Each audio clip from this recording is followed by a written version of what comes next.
Welcome to Kenton's videos. Enjoy the video. You start by collecting all verifiable details for the account: username, recovery email, and the phone number tied to it. Have a government ID or alternative verification ready in case the provider requests identity proof. Once done, make sure you're on a secure network and close unrelated tabs to avoid session confusion. This speeds the recovery flow and reduces errors.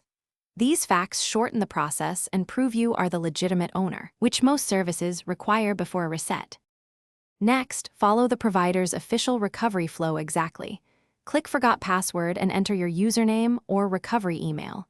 Expect a verification code by email or SMS. Enter it promptly and answer any security questions. If you set up backup codes or a recovery key, use them. These bypass some checks. Make sure to read prompts carefully because skipping steps forces extra verifications. This approach keeps the process legitimate and preserves your account integrity while allowing you to reset the password securely. Finish by choosing a strong, unique password and enabling two-factor authentication with an authenticator app for better security. Once set, update the password across your devices and in your password manager so logins stay seamless.